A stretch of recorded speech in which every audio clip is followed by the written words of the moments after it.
নমস্কাৰ মই নীলাঞ্জনা তালুকদাৰ আজি আপোনালোকলৈ লৈ আহিছোঁ আন এটা ক্লাছ আন এটা লেসন লৈ আহিছোঁ টুৰিজমৰ বিষয়ে আজি টুৰিজমৰ আন্ডাৰত আমি ঋতু আৰু গন্তব্যস্থান অৰ্থাৎ সিজনেলিটি আৰু ডেষ্টিনেশ্যন বোলা যেটো টপিক আছে হেইটোৰ বিষয়ে আলোচনা কৰিম আজি আমি সিজনেলিটিৰ বিষয়ে আলোচনা কৰিম আৰু নেক্সট ক্লাছত আমি ডেষ্টিনেশ্যনছৰ বিষয়ে বিতংকৈ আলোচনা কৰিম এতিয়া প্ৰথমতে জানি লৈছো আহক যে সিজনেলিটি কি হয় সিজনেলিটিৰ প্ৰয়োজনীয়তা কি হয় টুৰিজমৰ ক্ষেত্ৰত প্ৰথম কথা হৈছে টুৰিজমত আমি এটা বস্তু মন কৰিবলগীয়া যে যেতিয়া আমি এজ আ গাইড যদি আমি কৰ্মসংস্থাপন গ্ৰহণ কৰো তেনেহলে আমাৰ বেসিক এটা নিড হ'ব যে সিজন সমূহৰ বিষয়ে জনাটো যিখন দেশত আমি টুৰিষ্টক লৈ যাম সেই টুৰিষ্ট কেজনে যেতিয়া আমাক প্ৰশ্ন কৰিব যে এই ঠাইত অমুকটো ঠাইত কেনে ধৰণৰ সিজন বৰ্তমান চলি আছে এয়া সিজন হয় অন সিজন হয় নে অফ সিজন হয় তেনে ধৰণৰ প্ৰশ্ন যেতিয়া কৰিব তেতিয়া আপোনালোকে তাৰে সঠিক উত্তৰটো দিব জানিব লাগিব আৰু হেহে কোন ঠাইত কোন সময়ত কেনেকুৱা সিজন চলে টুৰিষ্টৰ কাৰণে কেনেকুৱা সিজন চলে সেই বিষয়ে আপোনালোকৰ সম্যক জ্ঞান থকাটো অতি প্ৰয়োজনীয় হয় আমি এতিয়া দেখিবলৈ পাওঁ যে মানুহে বিশেষকৈ ফুৰিবলৈ এনেকুৱা কিছুমান ঠাইলৈ যাবলৈ প্ৰেফাৰ কৰে যিসমূহ ঠাই কনক্ৰিট পৃথিৱী এখনৰ পৰা দূৰত হয় অৰ্থাৎ নেচাৰেল ভিউ থকা ঠাইসমূহলৈ যাবলৈ মানুহ আজিকালি ইচ্ছুক হয় কিয়নো দিনৰ দিনটো যেতিয়া কাম কৰি থকা যায় কৰ্ম ব্যস্ততা তাৰোপৰি সিটি লাইফ যেটো সিটি লাইফষ্টাইল যেটো সেই সমূহ সদায় এটা একঘেয়ামি প্ৰসেস এটা যেতিয়া মানুহ চলি থাকে তেতিয়া মানুহে অৱসৰ বিনোদনৰ কাৰণে আজিকালি বেছিভাগ মানুহে এনেকুৱা ঠাইলৈ যাবলৈ প্ৰেফাৰ কৰে যিসমূহ হুলস্থুলৰ পৰা দূৰত হয় অকমান সিটিৰ পৰা অকমান চহৰ নগৰ ঠাইৰ পৰা দূৰত্বত যিসমূহ ঠাই অৱস্থিত হয় য'ত তেওঁলোকে গৈ অকমান প্ৰশান্তি লাভ কৰিব পাৰে আৰু য'ত প্ৰাকৃতিক মিলনীয়া পৰিবেশ বিৰাজমান হয় তেনে ধৰণৰ ঠাইসমূহত যাবলৈ আজিকালি মানুহ বেছিকৈ ইচ্ছুক আৰু এনে নান্দনিক পৰিবেশত গৈ মানুহে নিজৰ অৱসৰ বিনোদন অৱসৰ সময়খিনি কটাব পাৰে আৰু লগতে নিজৰ ফ্যামিলি বা লগৰ সৈতে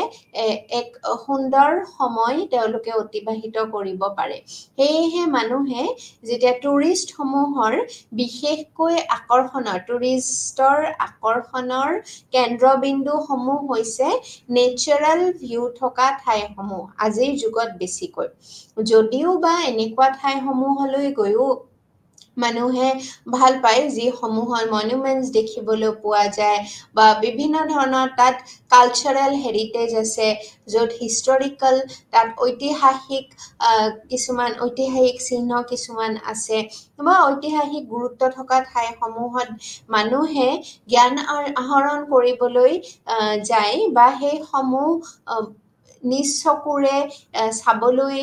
যাই ভাল পায় তাৰ উপৰিও মানুহে আজিকালি নান্দনিক পৰিবেশত যায় অৱসৰ কটাই বেছি ভাল পোৱা দেখিবলৈ পোৱা গৈছে তেনে ধৰণে চাবলৈ গলে আমি নান্দনিক পৰিবেশ ক'ত আছে কেনে ধৰণৰ তাত সিজন হ'ব এই সিজনটো খুব বেছি প্ৰয়োজনীয় হৈ পৰে এতিয়া আমি যদি শুনিবলৈ ব্যৱসায়িক ভিত্তিত যদি শুনিবলৈ পাওঁ হোটেল সমূহ থাকে এই হোটেল সমূহৰ যিহেতু টুৰিজমৰ ব্যৱসায়টোৰ লগত হোটেলৰ ব্যৱসায়টো জড়িত হৈ থাকে আমি বিশেষকৈ হোটেলৰ ব্যৱসায়ী বা গাড়ী সমূহ যিসমূহ লোকাল গাড়ী চলে সেই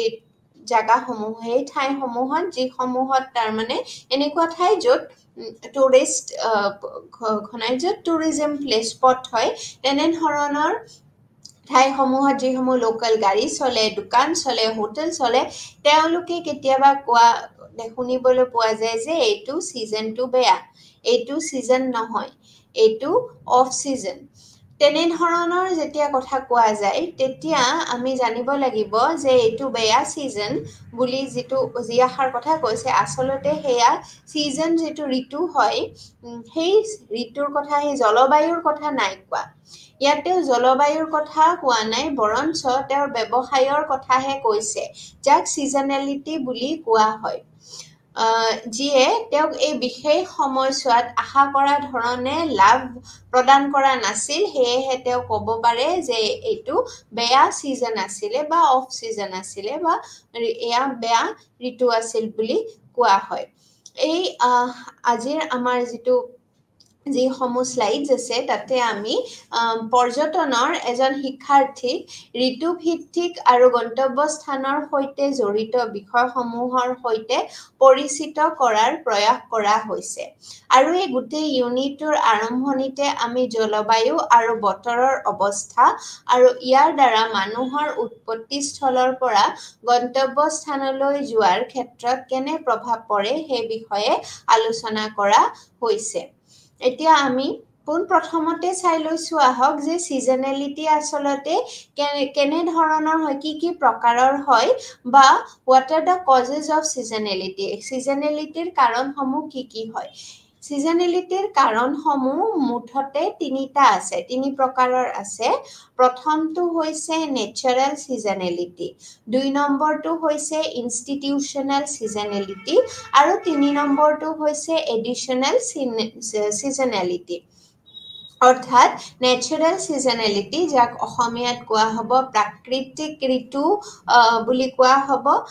দ্বিতীয়তে যিটো ইনষ্টিটিউচনেল মানে আনুষ্ঠানিক ছিজনেলিটি, আৰু তৃতীয়তে যিটো এডিশ্যনেল মানে আনুষংগিক ছিজনেলিটি বুলি কোৱা হ'ব। ইয়াৰ অৰ্থ কি হয় আমি জানি ল'ব লাগিব। প্ৰথম আমি প্ৰাকৃতিক ছিজনেলিটি বা নেচাৰেল ছিজনেলিটিৰ কথা জানিব লাগিব।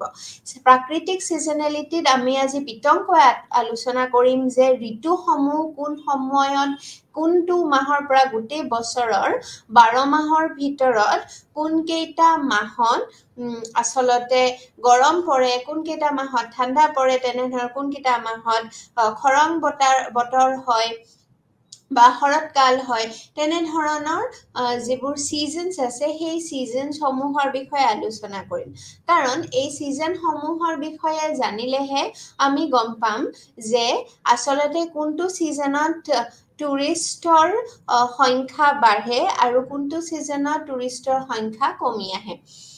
সেই বিষয়ে আলোচনা কৰিবলৈ লাগিলে আমি নেচাৰেল ছিজনেলিটি অৰ্থাৎ প্ৰাকৃতিক ছিজনেলিটিৰ বিষয়ে বিতংকৈ জানিব লাগিব।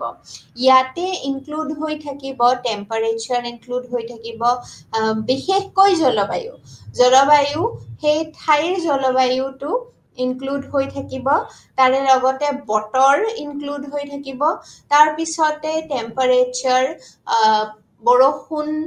বৰষুণৰ মাত্ৰা কিমান হয়, তাৰ টেম্পাৰেচাৰ অৰ্থাৎ তাপমাত্ৰা কিমান হয়, তাৰপিছত তাতে হিউমিডিটি কেনেকুৱা, তাৰে মাটিৰ গুণাগুণ কেনেকুৱা, সেইখিনিও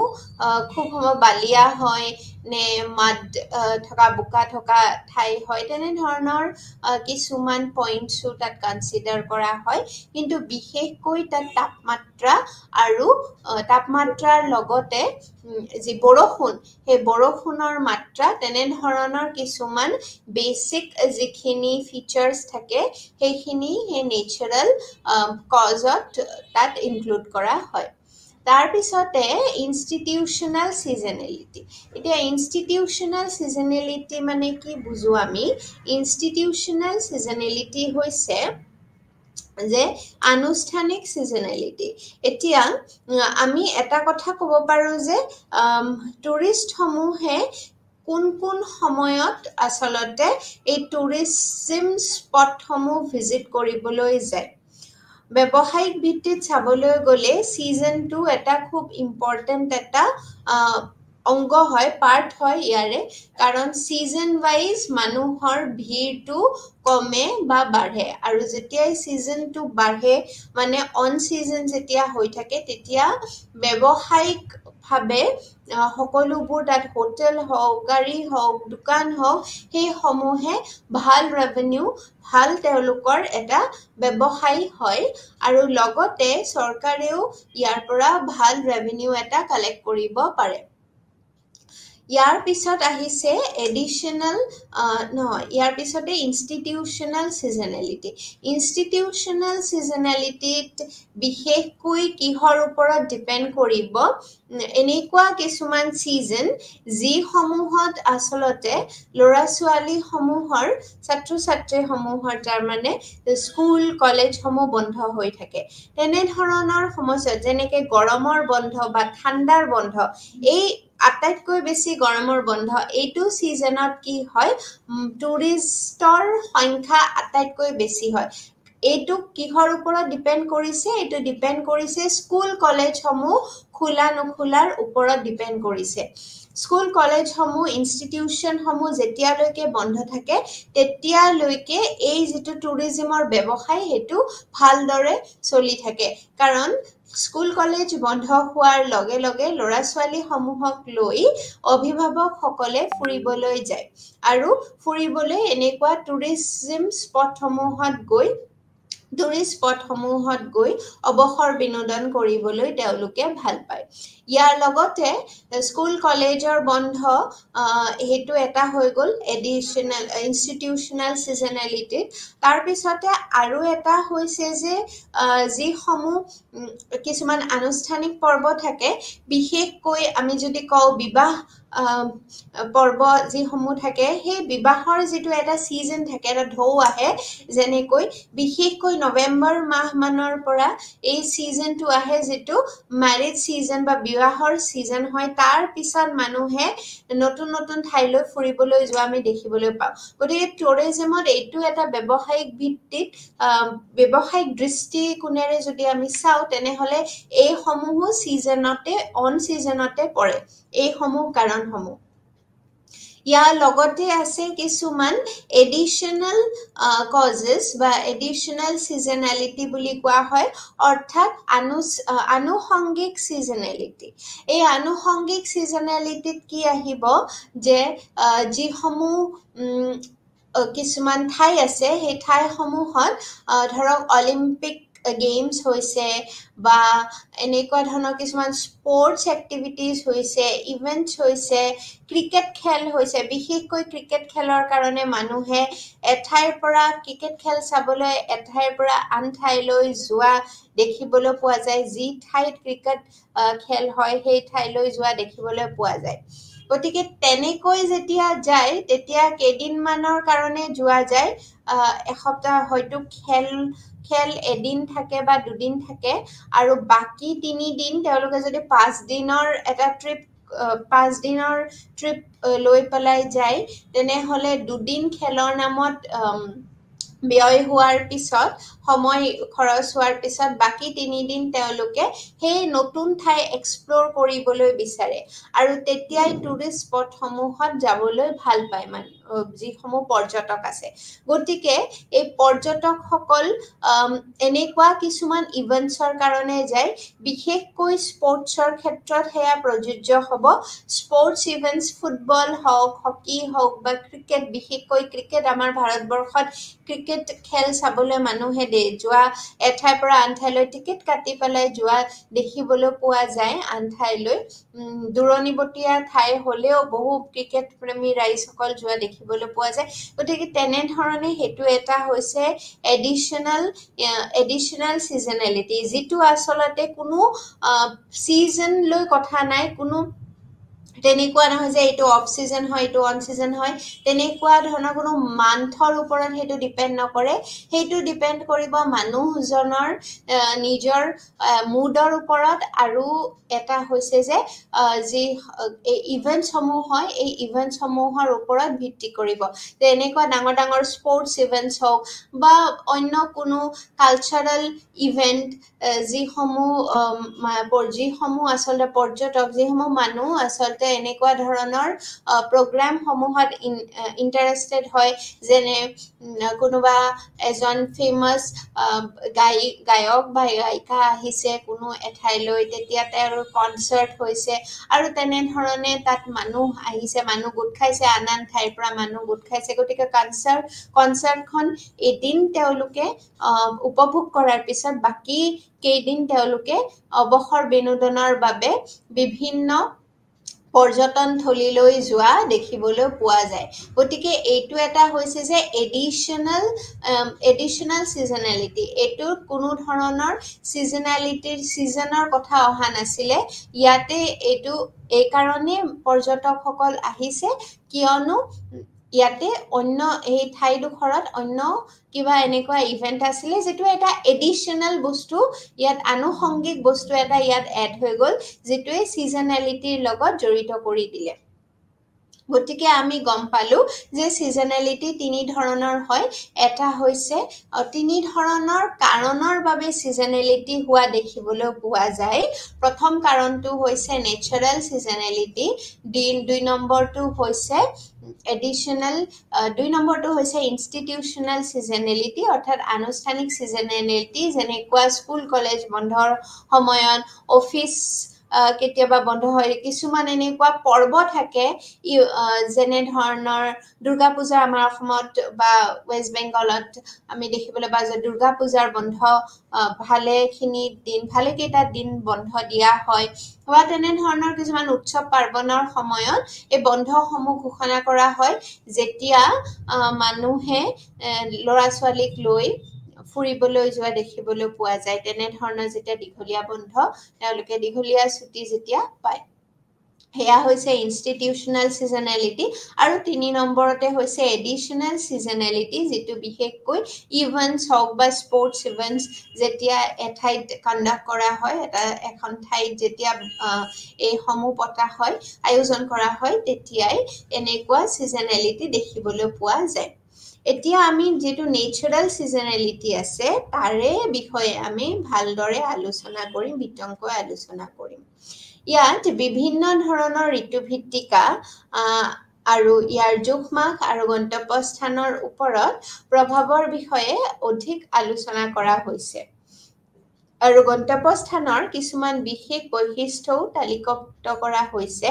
এনে তথ্যই এজন পৰ্যটন পেছাদাৰীক তেওঁৰ ক্লায়েণ্টসকলক যোগান ধৰিব পৰাকৈ বা সজাগতা সৃষ্টি কৰিবলৈ জ্ঞানেৰে সজ্জিত কৰে এতিয়া পৰ্যটন পেছাদাৰীসমূহ অৰ্থাৎ যিসমূহ টুৰিষ্ট গাইড হিচাপে থাকে এই পৰ্যটন পেছাদাৰীসমূহৰ বাবে আসলতে ক্লায়েণ্টসকলক তেওঁলোকে মনে বিচৰা ধৰণে ক্লায়েণ্টসকলক স্যাটিসফাই কৰিব পৰাটো এটা ডাঙৰ লক্ষ্য হয় আৰু ক্লায়েণ্টসকল স্যাটিসফাই হলেহে পিছলৈও তেওঁলোকক আকৌ বিচাৰিব গতিকে আমি আগৰ সমূহ ক্লাছত আমি দেখিবলৈ পাইছো যে ক্লায়েণ্টসকলৰ কিহৰ ওপৰত জ্ঞান থকাটো প্ৰয়োজনীয় হয় এই পৰ্যটনস্থলী সমূহৰ বিষয়ে ফিজিক্যাল ফিচাৰ্স আছে বা জিওগ্ৰাফিক্যাল ফিচাৰ্স আছে সেই সমূহৰ বিষয়ে জ্ঞান থকাটো অতি প্ৰয়োজনীয় হয় যেনে ধৰণে তাৰ ক্লাইমেট কেনেকুৱা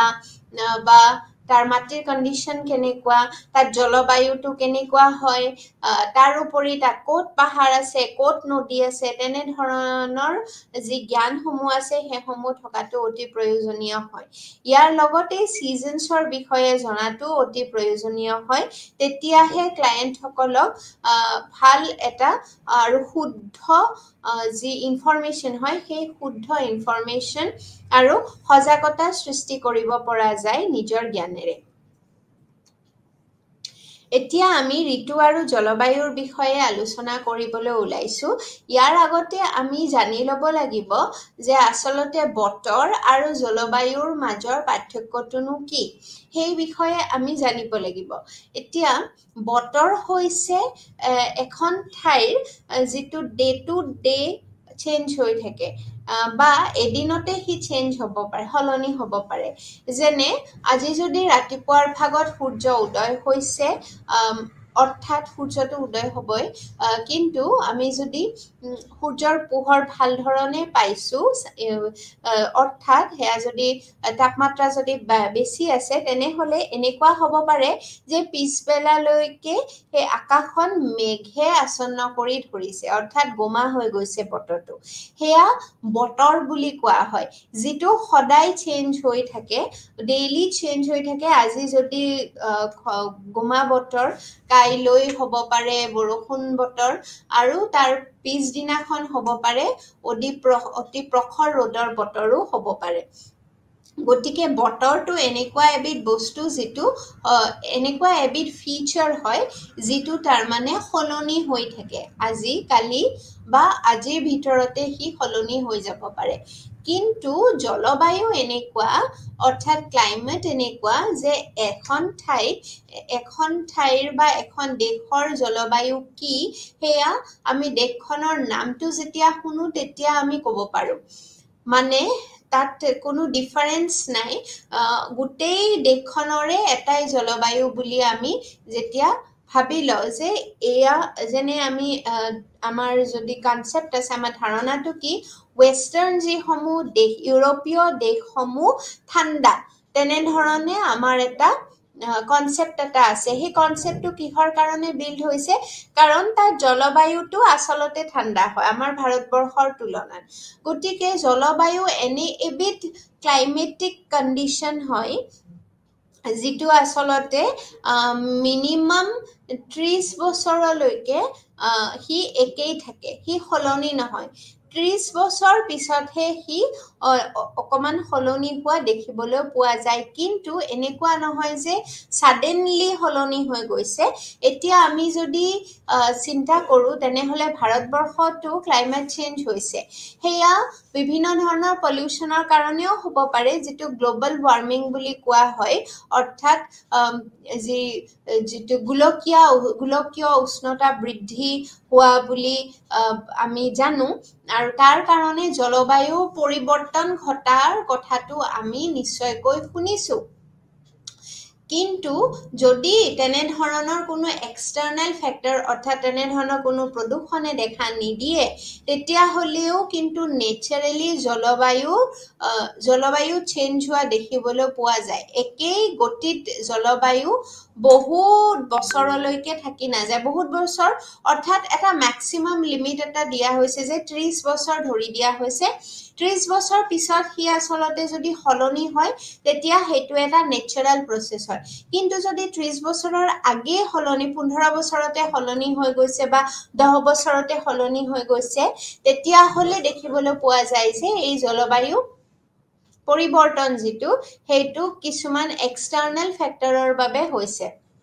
সেয়া যিয়ে নহওক, সেয়া আমাৰ মূল উদ্দেশ্য নহয় আজি। আমাৰ মূল উদ্দেশ্য হৈছে যে ঋতুৰ কথা আমি জানিব লাগিব। গতিকে ইয়াতে আমি জলবায়ু আৰু বতৰৰ যিটো ডিফাৰেঞ্চ, সেইটো ভাল ধৰণে জানি লৈছোঁ। এতিয়া আহক আমি ঋতুৰ বিষয়ে আলোচনা কৰিম। ঋতু অনুসৰি এটা বছৰক 4টা মূল সময়ছোৱাত ভাগ কৰিব পাৰি। আমি এতিয়া জানো যে ঋতুসমূহ আমাৰ এটা বছৰতে আমাৰ 4টা ঋতু পোৱা যায়। এতিয়া আমি ক'ব পাৰোঁ যে জানুৱাৰী মাহত ঠাণ্ডা থাকে, ডিচেম্বৰ মাহত ঠাণ্ডা থাকে, তেনেধৰণে আমি একচুৱেলি ভাগ কৰি দিওঁ, কিন্তু আচলতে ই 4টা মূল সময়ছোৱাত ভাগ কৰা হৈছে, যিবোৰ উত্তৰ গোলাৰ্ধত স্বীকৃতিপ্ৰাপ্ত, অৰ্থাৎ নৰ্দাৰ্ণ হেমিস্ফিয়াৰ। আমাৰ ভাৰতবৰ্ষখন ইকুৱেটৰৰ ওপৰত নৰ্দাৰ্ণ হেমিস্ফিয়াৰত আছে, অৰ্থাৎ উত্তৰ বা অন্য ভাষাৰ কেলেণ্ডাৰৰ মতেও আমি বহাগ, যিটো আমাৰ অসমীয়া মতে কয় বহাগ মাহ, সেইটো আমাৰ এপ্ৰিলৰ পৰা আৰম্ভ হয়, অৰ্থাৎ ছিজন আৰম্ভ হয় এপ্ৰিল মাহৰ পৰা। গতিকে ইয়াতেও বসন্তকালৰ সময় দিয়া হৈছে 21 মাৰ্চৰ পৰা 20 জুনলৈ। 21 মাৰ্চৰ পৰা 20 জুনলৈকে বসন্তকালেই থাকে, যিটো আচলতে শুকান বতৰ দেখিবলৈ পোৱা যায়, শুকান বতৰ হয়। আৰু তাৰ পিছত লাহে লাহে স্প্ৰিং ছিজন আৰম্ভ হয়, যিটো এপ্ৰিলৰ পিছত আৰম্ভ হয়। স্প্ৰিং ছিজনটো আৰম্ভ হয়, য'ত জুন জুলাই তেনেকুৱা সময়ছোৱাত আচলতে খুব ধুনীয়া ধুনীয়া ফুল জাতিস্কাৰ হয়, ফুল ফুলে, ঘাঁহ বন ধুনীয়াকৈ গজে। তাৰ পিছত পখিলা ভুমুৰা আদি আমি দেখিবলৈ পাওঁ খুব ধুনীয়া আৰু খুব ধুনীয়াকৈ সূৰ্যৰ ৰশ্মি পৃথিৱী ধৰাই পায় গতিকে সেইটো এটা খুব ভাল লগা সিজন হয় তাৰ পিছতে যেটো গ্ৰীষ্মকাল থাকে গ্ৰীষ্মকালটো 21 জুনৰ পৰা 22 সেপ্টেম্বৰলৈ ধৰা হয় আৰু গ্ৰীষ্মকালত খুব সাংঘাতিক হেতু দেশ লৈ হ'ব ঠাই লৈ হ'ব তে এখন দেশৰ ভিতৰতে ঠাইসমূহ যিহেতু বেলেগ বেলেগ আছে তে আমাৰ ভাৰতবৰ্ষখনতে ইমান কেইখন ৰাজ্য আছে আৰু প্ৰত্যেকখন ৰাজ্যতে তাৰ যি বৈশিষ্ট্য যি জলবায়ুৰ বৈশিষ্ট্য হেয়া বেলেগ হয় আমি যদি চাবলৈ যাওঁ ভাৰতবৰ্ষখনৰ ভিতৰতে আমাৰ নৰ্থ সাউথ ইষ্ট ওয়েষ্ট এই চাৰিওটা দিশত আমি যদি চাওঁ তেনেহলে যি এই চাৰিওটা দিশত যি সমূহ ৰাজ্যসমূহ আছে সেই ৰাজ্যসমূহৰ আচলতে যি জলবায়ু সেই জলবায়ু বা বতৰ যি জলবায়ু হেয়া চেঞ্জ হোৱা দেখিবলৈ পোৱা যায় অৰ্থাৎ হাল হলনি দেখিবলৈ পোৱা যায় আমি যদি নৰ্থ ইষ্টৰ কথা কওঁ নৰ্থ ইষ্টত অসমতটো এতিয়া প্ৰচণ্ড ৰ'দ হোৱা হৈছে কিয়নো যি গ্লোবাল ওয়াৰ্মিং তাৰে প্ৰভাৱ ইয়াতে নিশ্চয়কৈ পৰিছে হেয়েহে গ্ৰীষ্মকালটো খুব অসহ্যকৰ গ্ৰীষ্মকাল হ'বলৈ আৰম্ভ কৰিছে আজি কিছু বছৰৰ পৰা কিন্তু নৰ্থ ইষ্টৰ এনে অন্য কিছুমান মিডল সেন্ট্ৰেল কিছুমান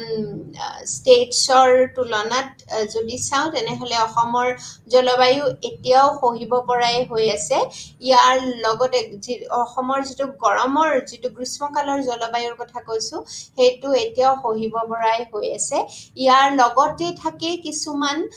সময় যেনে কিছুমান ঠাই থাকে আছে যেনে আমাৰ মেঘালয়ৰ কথা আমি ক'বলৈ পালো মেঘালয়ত এতিয়া ঠাণ্ডা যেহেতু গ্লোবাল ওয়াৰ্মিঙৰ কাৰণে গ্লোবাল ওয়াৰ্মিঙৰ প্ৰভাৱ পৰিছে গতিকে তাৰে ঠাণ্ডা এতিয়া আগতকৈ কমি যোৱা দেখিবলৈ পোৱা গৈছে তথাপি আমি যদি চাওঁ তেনেহলে চেৰাপুঞ্জিত বৰষুণ হয় বা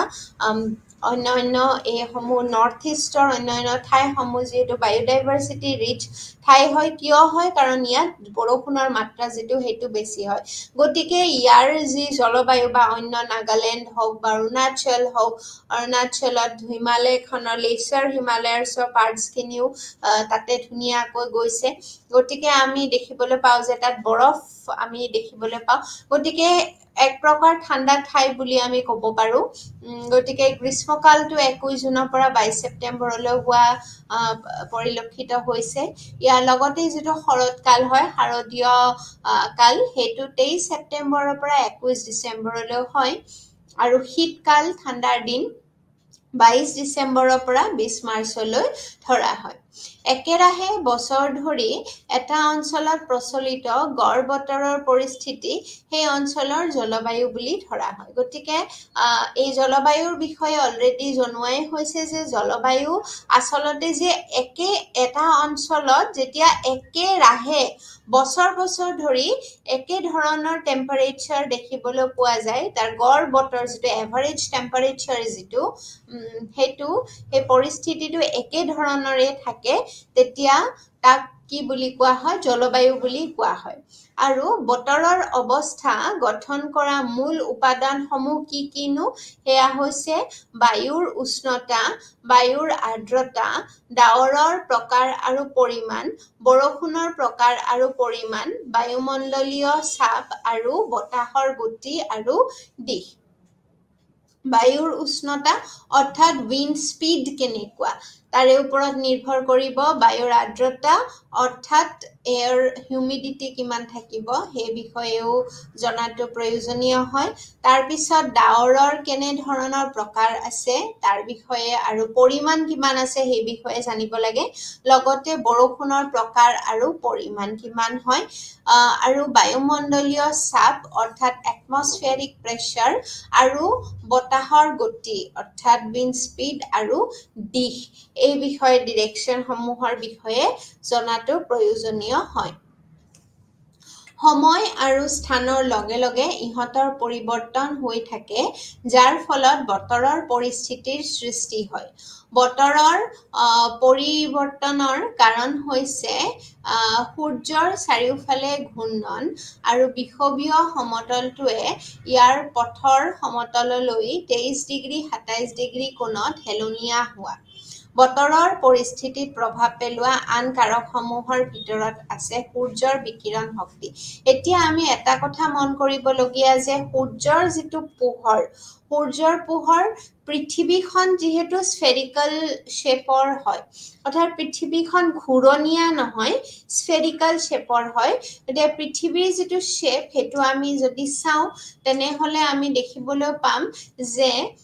তাৰ মাজভাগ যিটো বিষুৱীয় ৰেখা অৰ্থাৎ ইকুৱেটৰিয়েল যিটো ৰিজন থাকে সেইটো বহল হয়, টানা হয়, আৰু ওপৰ আৰু তল নৰ্দাৰ্ণ হেমিস্ফিয়াৰ আৰু ছাদাৰ্ণ হেমিস্ফিয়াৰটো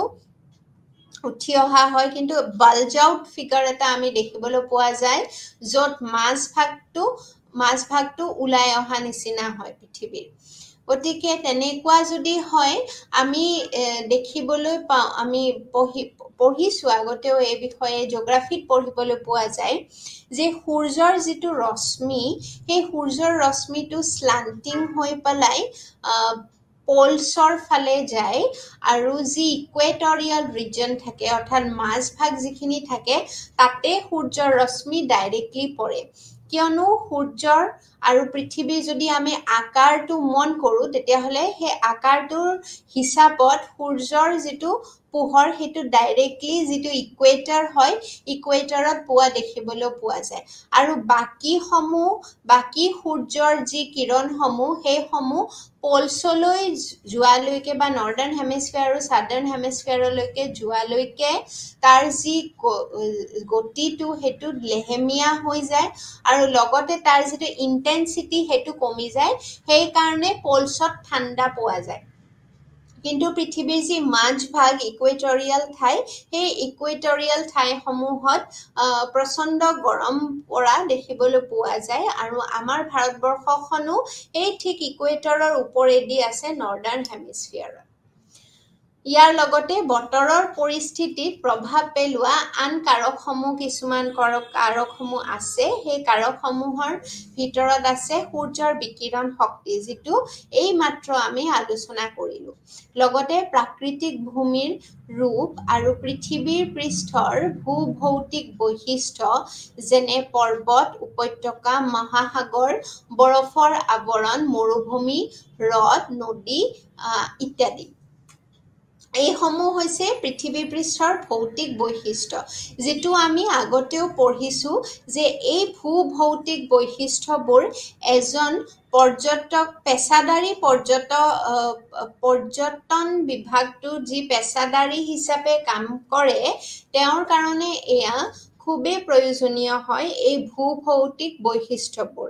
এই বৈশিষ্ট্যবোৰৰ ভিতৰত আছে পৰ্বত, উপত্যকা, মহাসাগৰ, বৰফৰ আৱৰণ, মৰুভূমি, হ্ৰদ, নদী ইত্যাদি।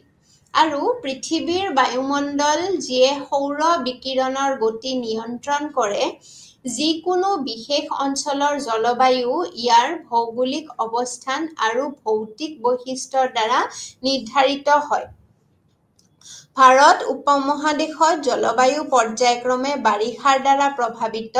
আৰু ই 4টা প্ৰধান ঋতুৰে গঠিত হয়। এইবোৰ হ'ল ঠাণ্ডা বতৰ।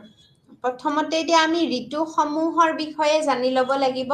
প্ৰথমতে আমি এই পৰ্যায়ক্ৰমে বাৰিষাৰ দ্বাৰা প্ৰভাৱিত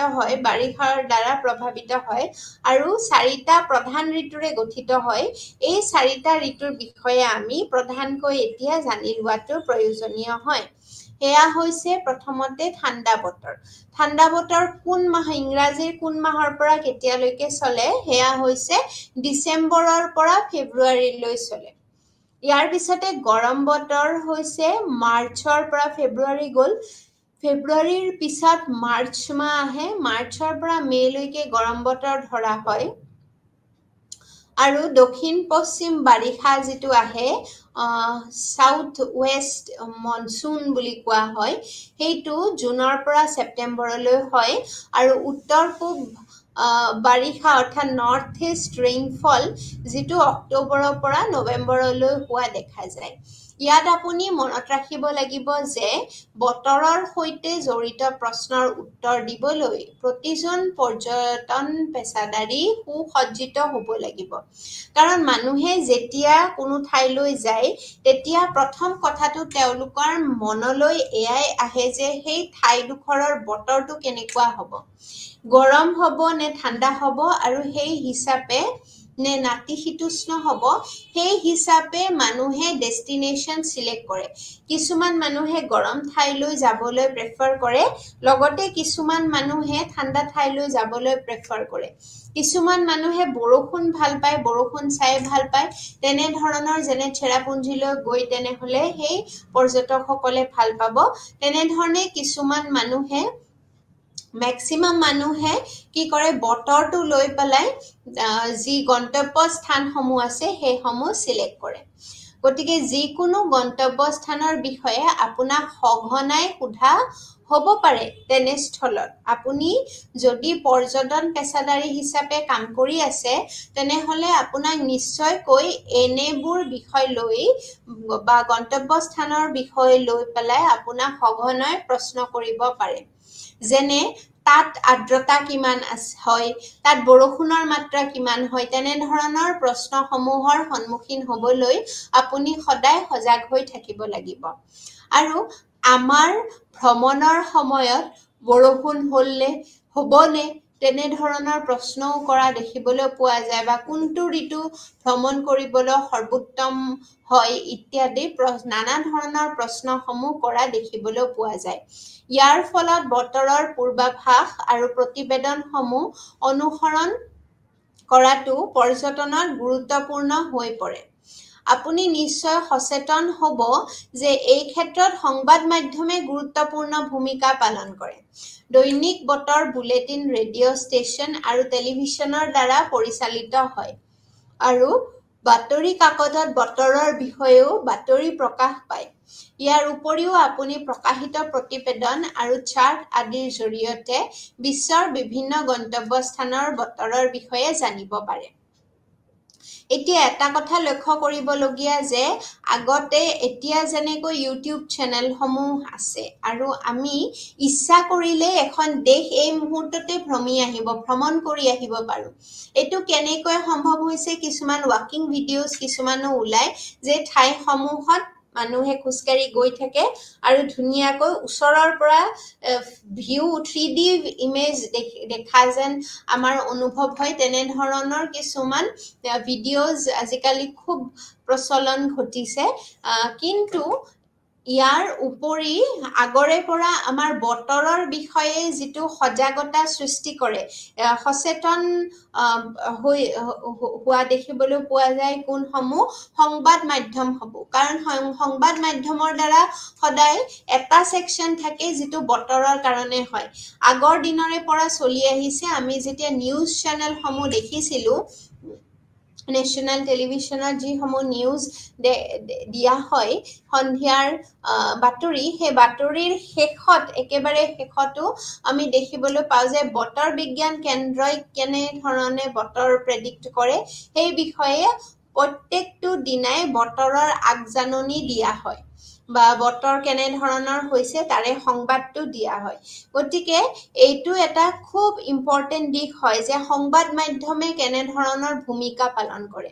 সংবাদ মাধ্যমে টেলিভিছনৰ দ্বাৰা পৰিচালিত কৰে বতৰ বিজ্ঞানৰ বুলেটিন, আৰু লগতে দৈনিক বাতৰি কাকতসমূহৰ যি বুলেটিন থাকে তাতেও দেখিবলৈ পোৱা যায়, আৰু লগতে ৰেডিঅ' ষ্টেচন আৰু টেলিভিছনৰ দ্বাৰাও এই ভূমিকা পালন কৰা হয়। দৈনিক বতৰ বুলেটিন ৰেডিঅ' ষ্টেচন আৰু টেলিভিছনৰ দ্বাৰা পৰিচালিত হোৱা দেখা যায়। বাতৰি কাকতত বতৰৰ বিষয়েও বাতৰি প্ৰকাশ পোৱা দেখা যায়। গতিকে ইয়াৰ উপৰিও আপুনি প্ৰকাশিত প্ৰতিবেদন আৰু চাৰ্ট আদিৰ জৰিয়তে বিশ্বৰ বিভিন্ন গন্তব্যস্থানৰ বতৰৰ বিষয়ে জানিব পাৰে। এতিয়া চাই লৈছোঁ আহক জলবায়ুলৈ পুনৰ আমি উভতি আহিছোঁ। জলবায়ুৰ ঋতুভিত্তিক তাৰতম্যই ভ্ৰমণ আৰু পৰ্যটনত যথেষ্ট প্ৰভাৱ পেলায়। যদি অফ সিজন হয় তেতিয়াহ'লে তাত পৰ্যটকসকল নাহিব। অফ সিজন কিহৰ কাৰণে হয়? Because of the climate. বিশেষকৈ ক্লাইমেটৰ কাৰণে বৰষুণ বতৰ যদি হয় তেতিয়াও পৰ্যটকসমূহ কমি যোৱা দেখিবলৈ পোৱা যায়। আৰু বিশেষকৈ যিহেতু ছিজনত ভাগ কৰাই হৈছে, ই অমুক মাহৰ পৰা অমুক মাহলৈ অমুকটো বতৰ হয়, খৰাং বতৰ বা শৰৎকাল, শীতকাল, তেনেধৰণে যেতিয়া ধৰি দিয়া হৈছে, শীতকালতো দেখিবলৈ পোৱা যায় যে বেছি ভেজিটেশ্যন নহয়। গতিকে আমি জানো যে জলবায়ুৰ যি ঋতুভিত্তিক তাৰতম্য সেয়া ভ্ৰমণ আৰু পৰ্যটনত যথেষ্ট প্ৰভাৱ পেলায়। আটাইতকৈ দৃশ্যমান প্ৰভাৱ হৈছে জলবায়ু পৰিৱৰ্তনৰ বাবে পৰ্যটনৰ বতৰৰ উত্থান। গ্ৰীষ্মকালত মানুহে বিল আৰু পাহাৰীয়া ৰিজৰ্টৰ দৰে শীতল ঠাইলৈ যাবলৈ প্ৰেফাৰ কৰে আৰু লগতে শীতকালত উষ্ণ অঞ্চললৈ গুচি যায়। গতিকে মানুহসমূহ, টুৰিষ্টসমূহে অকল এজন দুজন মানুহ নহয়, আচলতে এইটো এটা ট্ৰেণ্ডে হয় যে যিটো ঠাইত গ্ৰীষ্মকালত পানী থকা ঠাই, নদী, বিল আদি থকা ঠাই আৰু লগতে পাহাৰীয়া ঠাই য'ত তাৰমানে অকণমান সুন্দৰকৈ তাত উপভোগ কৰিব পাৰে সময়, তেনেধৰণৰ ঠাইসমূহলৈ যাবলৈ প্ৰেফাৰ কৰে। পাহাৰীয়া ঠাইসমূহ প্লেইনছতকৈ আচলতে ঠাণ্ডা হয়, গতিকে গ্ৰীষ্মকালত তেনেধৰণৰ ঠাইলৈ বা নদী থকা ঠাইলৈ যাবলৈ এইকাৰণে ভাল পায় কাৰণ নদীত সাঁতুৰিব পাৰে। গতিকে পাহাৰীয়া ৰিজৰ্টৰ দৰে কিছুমান ঠাই থাকে, এই ৰিজৰ্টৰ দৰে শীতল ঠাইলৈ আৰু শীতকালত কলৈ নিয়া হয়? উষ্ণ অঞ্চললৈ লৈ যোৱা হয়, যিটো গৰম অঞ্চল হয়, তেনেধৰণৰ অঞ্চললৈ লৈ যোৱা হয়। ভাৰতত পাহাৰীয়া ষ্টেচনসমূহ আছে। আমি ভালদৰে জানো যে হিল ষ্টেচনসমূহ আছে ভাৰতবৰ্ষত, আৰু সেয়া ব্ৰিটিছে যেতিয়া আহিছিল ভাৰতবৰ্ষলৈ, ব্ৰিটিছে অৱসৰ বিনোদনৰ কাৰণে তেওঁলোক বাহিৰলৈ যাবলৈ প্ৰেফাৰ, মানে যি ঠাইত থাকে, ধৰি ললো অসমত থকা যিখিনি ব্ৰিটিছ আছিলে তেওঁলোকে অৱসৰ বিনোদনৰ কাৰণে হিমাচল বা তেনেকুৱা ঠাইলৈ যাবলৈ প্ৰেফাৰ কৰে য'ত নেচাৰেল ভিউ থাকে, লগতে বতৰটো ঠাণ্ডা হয়। গতিকে ভাৰতত পাহাৰীয়া ষ্টেচনৰ বিকাশৰ মূল কাৰণেই হৈছে ইয়াৰ এই পৰিঘটনা। ভাৰতৰ ভৈয়ামৰ পাৰা ওপৰলৈ উঠিলে সাধাৰণতে পাহাৰৰ শিখৰবোৰ শীতল আৰু সুখদায়ক হৈ থাকে। আৰু ভাৰতত থকা ব্ৰিটিছ শাসকসকলে সেয়েহে গৰমৰ বতৰত আৰামদায়ক জীৱন যাপন কৰিবলৈ কেইবাটাও পাহাৰীয়া ষ্টেচন গঢ়ি উঠিছিল। এনেকুৱা নহয় যে পাহাৰীয়া ষ্টেচনসমূহ তেওঁলোকে ভাৰতৰ মানুহৰ কাৰণে গঢ়ি তুলিছিল, তেনে নহয়। আচলতে তেওঁলোকে ব্ৰিটিছসকলে নিজৰ উপভোগৰ কাৰণে তেওঁলোকে এনেকুৱা ধৰণৰ, এই ব্ৰিটিছ শাসকসকলে গৰমৰ বতৰত আৰামদায়ক জীৱন কটাবৰ কাৰণে, জীৱন যাপন কৰিবৰ বাবে তেওঁলোকে কেইবাটাও পাহাৰীয়া ষ্টেচন গঢ়ি তোলা দেখা যায়। ইয়াৰ ভিতৰত আছে পাহাৰীয়া ষ্টেচন বা হিল ষ্টেচন সমূহৰ ভিতৰত আছে শ্ৰীনগৰ, গুলমাৰ্গ, পহলগাম, শিমলা, কুল্লু, মনালী, মছুৰী, নৈনিতাল, শ্বিলং, দাৰ্জিলিং, মাউণ্ট আবু, কৰাইকানাল আৰু উটি। আকৌ এবাৰ কৈ দিছো এই ঠাইসমূহ, যিসমূহ ঠাইত ভাৰতত থকা ব্ৰিটিছ শাসকসকলে সেই দিনতে গৰমৰ বতৰত আৰামদায়ক জীৱন যাপন কৰিবলৈ তেওঁলোকে এই কেইবাটাও পাহাৰীয়া ষ্টেচন গঢ়ি তুলিছিল। ইয়াৰ ভিতৰত আছে কোন ঠাইসমূহ আছে? ভাৰতবৰ্ষৰ শ্ৰীনগৰ আছে, লগতে জম্মু কাশ্মীৰ গোটেই এণ্টায়াৰ ষ্টেটখনে শ্ৰীনগৰত সুন্দৰকৈ বৰফ দেখিবলৈ পোৱা যায়। তাৰপিছত আছে গুলমাৰ্গ, তাৰপিছত পহলগাম, এইসমূহ চব ঠাণ্ডা ঠাই হয়। শিমলা ঠাণ্ডা ঠাই, কুল্লু, মনালী এইসমূহ ঠাণ্ডা ঠাই, মছুৰীও টু চাম এক্সটেণ্ট নাতিশীতোষ্ণ হয়, খুব বেছি গৰমো নহয় ঠাণ্ডাও নহয়, তেনেধৰণৰ এটা পৰিৱেশ তাত বিৰাজমান। তাৰোপৰি নৈনিতাল, শ্বিলং ঠাণ্ডা ঠাই হয়, দাৰ্জিলিং ঠাণ্ডা ঠাই হয়, মাউণ্ট আবু, কোডাইকানাল আৰু উটি। ইয়াৰে কিছুমান ঠাণ্ডা বতৰত শীতকালীন স্পৰ্টছ কাৰ্যকলাপৰ বাবেও জনপ্ৰিয় হৈ ৰৈছে, যিটো মই শ্লাইডৰ আজি আৰম্ভণিতে কৈছিলো যে এডিশ্যনেল যি কাৰণসমূহ থাকে, এডিশ্যনেল ছিজনেলিটিৰ কাৰণসমূহ, তাৰে ভিতৰত এটা হৈছে যে শীতকালীন স্পৰ্টছ কাৰ্যকলাপ ইয়াৰ বাবেও জনপ্ৰিয় হৈ উঠে আমাৰ যি শীতকালীন স্পৰ্টছ কাৰ্যকলাপ থাকে সেয়া তাৰে বাবে জনপ্ৰিয় হৈ থাকে সেই ঠাইসমূহ আৰু ভাৰতত প্ৰায় কিমান আছে 5700 কিলোমিটাৰ উপকূল আছে যিয়ে অৰ্থাৎ কোষ্টেল এৰিয়া আছে কোষ্টেল লাইন যিয়ে গ্ৰীষ্মকালত তুলনামূলকভাৱে শীতল জলবায়ু আৰু শীতকালত উষ্ণতা প্ৰদান কৰে এনেদৰে গোৱা কোভালাম মমল্লাপুৰম পুৰী কোনাৰ গোপালপুৰ অঞ্চি আদিৰ দৰে কিছুমান আন্তৰ্জাতিক পৰিচিত বিচৰ বিকাশৰ লগে লগে ভাৰতত বীজ পৰ্যটন জনপ্ৰিয় হৈ উঠিছে এই ঠাইসমূহৰ কাৰণে ভাৰতৰ যিটো পৰ্যটন ব্যৱস্থা সেইটো এতিয়া উন্নত মানৰ হৈছে আৰু পৰ্যটকসকলৰ মাজত ই জনপ্ৰিয় হৈ উঠিছে বিভিন্ন অঞ্চলৰ মাজত থকা জলবায়ুৰ পাৰ্থক্যই এইদৰে ভাৰতক বিশ্বৰ বিকাশত সহায় কৰিছে পৰ্যটকে উন্নত বতৰৰ পৰিস্থিতি বিচাৰে আৰু সেয়েহে পৰ্যটনৰ দৃষ্টিকোণৰ পৰা গৰমৰ ঋতু হৈছে পাহাৰীয়া ষ্টেচনত শীৰ্ষ ঋতু ইউৰোপৰ ভূমধ্যসাগৰীয় বিচ আৰু আমেৰিকাৰ পশ্চিম উপকূলৰ বিচলৈ গ্ৰীষ্মকালত লাখ লাখ পৰ্যটকে ভিৰ কৰে পুনৰ এবাৰ চাই লৈছো আহক যি বিভিন্ন অঞ্চলৰ যি মাজত যি জলবায়ু থাকে সেই জলবায়ুৰ পাৰ্থক্যই এইদৰে ভাৰতক বিচৰ বিকাশত সহায় কৰিছে আৰু পৰ্যটকে উন্নত বতৰৰ পৰিস্থিতি বিচাৰে আৰু সেয়েহে পৰ্যটনৰ দৃষ্টিকোণৰ পৰা গৰমৰ ঋতু কেইবাটাও হয় তাৰে ভিতৰত আছে পাহাৰীয়া ষ্টেচনত শীৰ্ষ ঋতু ইউৰোপৰ ভূমধ্যসাগৰীয় বিচ আৰু আমেৰিকাৰ পশ্চিম উপকূলৰ বিচলৈ গ্ৰীষ্মকালত লাখ লাখ পৰ্যটকে ভিৰ কৰা দেখিবলৈ পোৱা যায় শীতকালত পৰ্যটকসকলে ভাৰতকে ধৰি উষ্ণ অঞ্চললৈ যাত্ৰা কৰে এতিয়া আমি ইয়াৰ ডিফাৰেন্সখিনি চাবলৈ চেষ্টা কৰিম যে যেতিয়া গৰমৰ দিন হয় গ্ৰীষ্মকাল হয় তেতিয়া মানুহখিনি কেনেকুৱা ধৰণৰ ঠাইলৈ যাবলৈ প্ৰেফাৰ কৰে ইয়াৰ লগতে শীতকাল যেতিয়া আহে শীতকালত পৰ্যটকসকলে ভাৰতকে ধৰি উষ্ণ অঞ্চললৈ যাত্ৰা কৰা দেখিবলৈ পোৱা যায় শীতকালৰ তুলনাত গ্ৰীষ্মকালত আন্তঃৰাষ্ট্ৰীয় পৰ্যটক তুলনামূলকভাৱে কম হয় কাৰণ শীতকালৰ তুলনাতহে আন্তঃৰাষ্ট্ৰীয় পৰ্যায়ৰ যি পৰ্যটকসকল তেওঁলোকে অহা দেখিবলৈ পোৱা যায় অক্টোবৰৰ পৰা মাৰ্চলৈকে পৰ্যটনৰ শীৰ্ষ বতৰ আৰু ডিচেম্বৰ মাহত সৰ্বাধিক লোকৰ আগমন ঘটা দেখিবলৈ পোৱা যায় কম পৰ্যটকৰ বতৰ এপ্ৰিলৰ পৰা জুনলৈকে হয় আৰু মে মাহত আটাইতকৈ কম পৰ্যটকৰ আগমন ঘটে কেইবাটাও আকৰ্ষণীয় বৈপৰীত্যৰ সৈতে বেপাৰৰ সৈতেও এই ভাৰতৰ যি জলবায়ুৰ বৈচিত্ৰতা সেয়াও দেশৰ এটা অংশৰ পৰা আন এটা অংশলৈ ঘৰুৱা পৰ্যটকৰ গতিবিধিৰ বাবে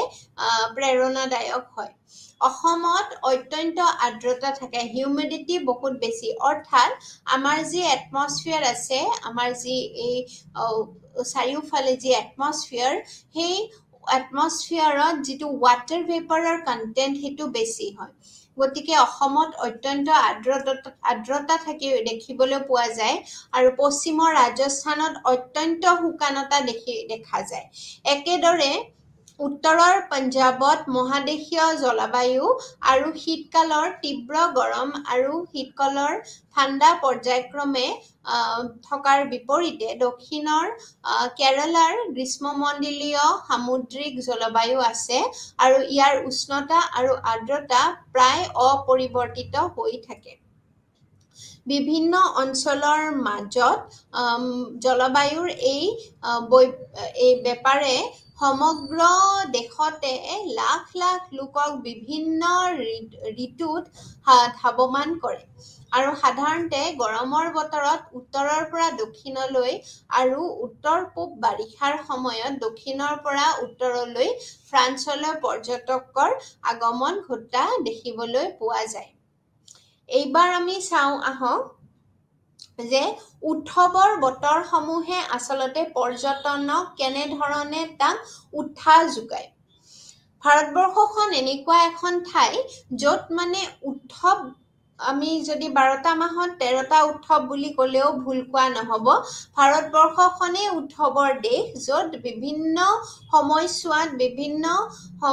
ছিজনসমূহত আচলতে বেলেগ বেলেগ ধৰণৰ উৎসৱ দেখিবলৈ পোৱা যায়। গতিকে এনেধৰণে বিভিন্ন ঠাইত একেটা ছিজনতে একেটা সময়তে বেলেগ বেলেগ ধৰণৰ একে জাতীয় উৎসৱ কিন্তু বেলেগ নামাকৰণেৰে আৰু অকণমান বেলেগ পদ্ধতিৰে মনোৱা দেখিবলৈ পোৱা যায়। যেনে ফৰ এক্সাম্পল আমাৰ খুব অতিকৈ সহজত আমি যদি বিহুৰ কথা কওঁ, বিহু আমাৰ উৎসৱ, জাতীয় উৎসৱ। অসমত বিহু পালন কৰা হয় এপ্ৰিল মাহৰ যে আমাৰটো বছৰত 3টা বিহু, যিটো আমাৰ এপ্ৰিল মাহৰ যিটো অৰ্থাৎ বহাগ বিহু যিটো হয়, সেই সময়তে পৌষ মেলা বেলেগ ঠাইত হয় বা পংগল তামিলনাডুত পংগল দেখিবলৈ পোৱা যায়, বৈশাখী বুলি কোৱা যায় পঞ্জাৱত আমি দেখিবলৈ পোৱা যায়। তেনেধৰণে একে ধৰণৰ যিটো আচলতে কিহৰ লগত জড়িত হৈ থাকে, খেতিৰ লগত জড়িত হৈ থাকে, তেনেধৰণৰ উৎসৱসমূহ একে জাতীয় উৎসৱ কিন্তু বেলেগ বেলেগ নামাকৰণেৰে ভাৰতবৰ্ষৰ বেলেগ বেলেগ ৰাজ্যসমূহত বেলেগ বেলেগ পদ্ধতি নিয়ম নীতিৰে পালন কৰা দেখিবলৈ পোৱা যায়। এই উৎসৱৰ বতৰসমূহতো দেখিবলৈ পোৱা যায় যে যি পৰ্যটকসকল আছে সেই পৰ্যটকসকলে ভিৰ কৰা দেখিবলৈ পোৱা যায়। দেশৰ বিভিন্ন অঞ্চলত জলবায়ুৰ ঋতুৰ ওপৰত নিৰ্ভৰ কৰি নিৰ্দিষ্ট শস্য আৰু খেতিৰ সময়টো আছে। ইয়াৰ লগতে প্ৰতিটো কৃষি বতৰত শস্য চপোৱাৰ পিছত প্ৰচুৰ পৰিমাণে পোৱা সময়খিনি সেয়েহে আনন্দ আৰু উদযাপনৰ সময় বুলি ধৰা হয়। এইদৰে ভাৰতীয় সামাজিক জীৱনৰ অংশ হিচাপে কেইবাখনো মেলা আৰু উৎসৱৰ সৃষ্টি হৈছে। যেনে তামিলনাডুৰ এইসমূহ কিহৰ লগত জড়িত হৈ আছে? এইসমূহ জড়িত হৈ আছে ধান চপোৱা, শস্য চপোৱাৰ সময় লগত অৰ্থাৎ খেতিৰ লগত জড়িত হৈ আছে। যেনে তামিলনাডুৰ পংগল উৎসৱ, শান্তিনিকেতনত পৌষ মেলা কৰা হয়, তাৰ লগতে মেঘালয়ৰ নংক্ৰেম উৎসৱ আৰু কেৰালাৰ ওনাম উৎসৱ এনে কেইটামান উৎসৱ হয় যি শস্য চপোৱাৰ বা ধান খেতিৰ লগত জড়িত হৈ আছে। আৰু দেশৰ বিভিন্ন প্ৰান্তত আন কেইবাটাও ঐতিহাসিক আৰু ধৰ্মীয় তাৎপৰ্যপূৰ্ণ উৎসৱো পালন কৰা হয়। আচলতে ভাৰতীয় কেলেণ্ডাৰত শ শ মেলা আৰু উৎসৱৰ বিন্দু বিন্দু হৈ আছে,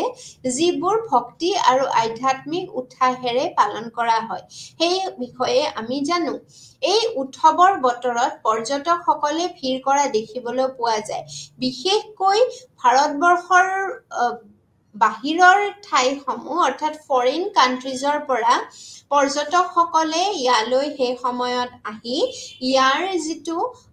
যিকোনো এখন ৰাজ্যলৈ গৈ সেই ৰাজ্যখনত সেই সময়ত তেওঁলোকে সেই বিষয়ে আচলতে অলৰেডি তেওঁলোকে টুৰিষ্ট গাইডৰ পৰা তেওঁলোকে সেই নলেজখিনি আহৰণ কৰি আহে যে কোনটো ছিজনত গ'লে ভাল হ'ব, কোনটো ছিজনত গ'লে তেওঁলোকে এনেকুৱা ধৰণৰ উৎসৱসমূহ দেখিবলৈ পাব। নলেজ গেদাৰিঙৰ কাৰণে তেওঁলোকে বা বিভিন্ন ধৰণৰ ভিডিঅ'গ্ৰাফি বনাবৰ কাৰণে তেওঁলোক অহা দেখিবলৈ পোৱা যায়। তেওঁলোকে প্ৰচুৰ পৰিমাণ স্থলী হিচাপেও সেয়া এই কীৰ্তন ঘৰ বা যি দৌল উৎসৱ সেই সময়ত সেই বিশেষ কাৰণৰ বাবে পৰ্যটন থলীলৈ ৰূপান্তৰিত হ'ব পাৰে। আৰু তেনেধৰণে আমি দেখিবলৈ পাওঁ যে সেই ঠাইৰ হোটেলসমূহ বা যিসমূহ দোকানসমূহ আছে, খোৱাৰ যি ৰেষ্টুৰাঁসমূহ আছে, সেইসমূহৰ মালিকসমূহে এক ভাল তেওঁলোকৰ চাহিদা হয় বুলি জনা যায় সেই সময়ত। ঠিক তেনেধৰণে আমি যদি চাওঁ যে হোলী পালন কৰা আমাৰ ভাৰতবৰ্ষৰ ভিতৰত